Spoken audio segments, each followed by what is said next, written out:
Hey guys, welcome to Drinking with Dave, where most episodes I will sample a different drink and then pair it with classical music. In today's episode, we're keeping with that format, but we have something special lined up.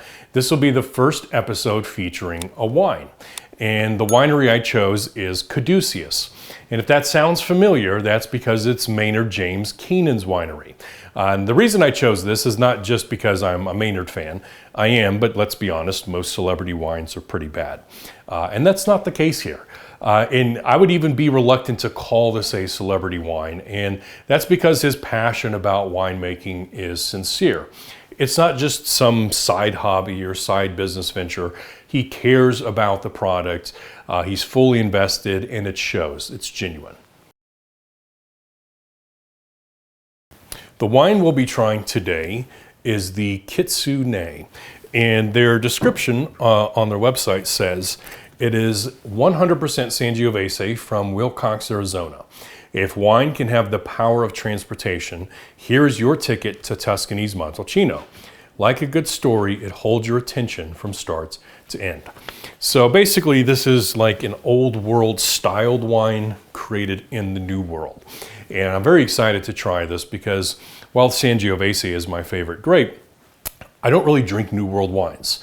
Most of the wines I drink are from a very specific part of the world, really starting from the Abruzzo region of central Italy, going up into the Piedmont region of northern Italy and into the Rhone Valley of France, and everything in between there. And my favorite region within that is the Tuscan region. And my favorite wine within the Tuscan region is the Brunello di Montalcino. I do like other Sangioveses from that region as well, the Vino Nobile di Montepulciano. I like a good Chianti, but Brunello tends to be a bit bolder and more intense than Chianti, which I really like, which makes sense because it's been aged longer. And so when you reference the town of Montalcino in your write-up, you have my attention. And as somebody that prefers wines from that region, I'm very curious to see how this one holds up. It's actually rare that I will even drink New World wines. And it's not that they're bad or anything, but you have to keep in mind wine is a very subjective experience.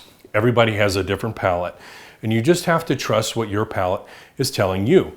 And familiarity probably plays the biggest role. If you're accustomed to drinking wines from a certain region, wines from a different region may seem less desirable to you. It's not that they're not just as good. Keep in mind, children will turn their noses up at five-star restaurants and poke at the food like they're not sure what to make of it.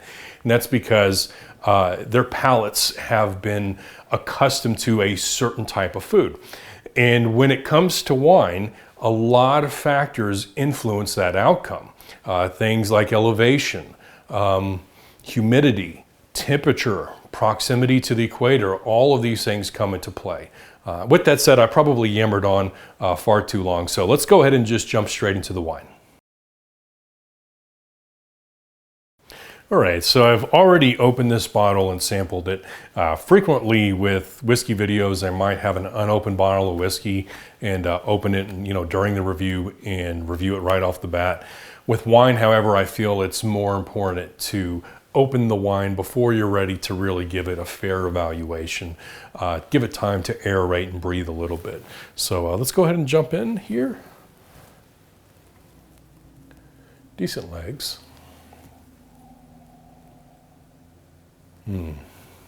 Yeah, very hearty on the nose.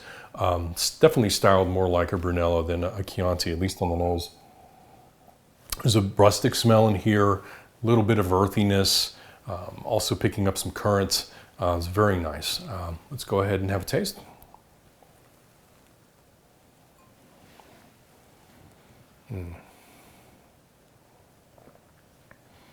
It's hearty, bold, nice concentration.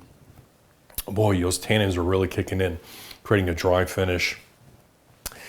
Got some strong acidity here, very characteristic of a Sangiovese.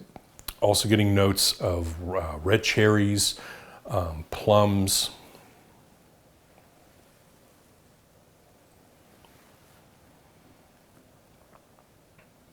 Figs, cherry.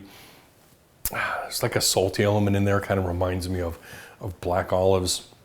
Maybe a little bit of oak on the finish, very subtle. And you know, at first I thought it kind of reminded me of a Brunello.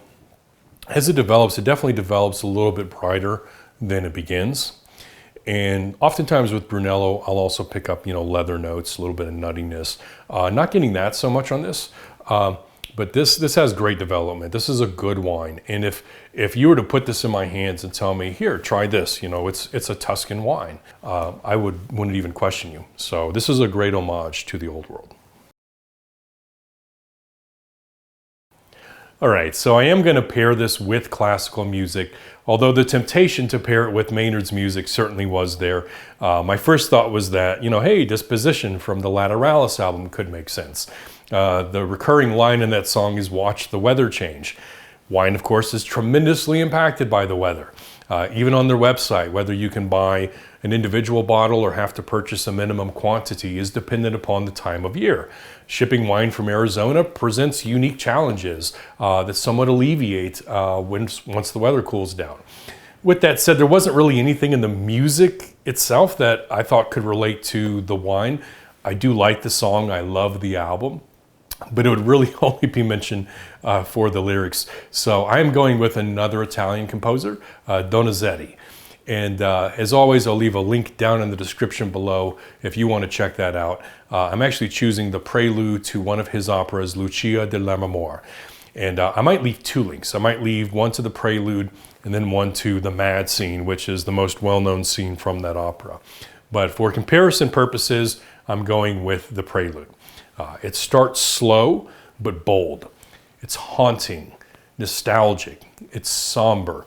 The music seems to long for a different place and time. And that's the same thing that I pick up from the wine. To quote, borrow a term, I should say, from modern culture, it's a new world that identifies as an old world. But then about halfway through, the music turns more lively. There's a shift in tone, and I get the same thing from the wine.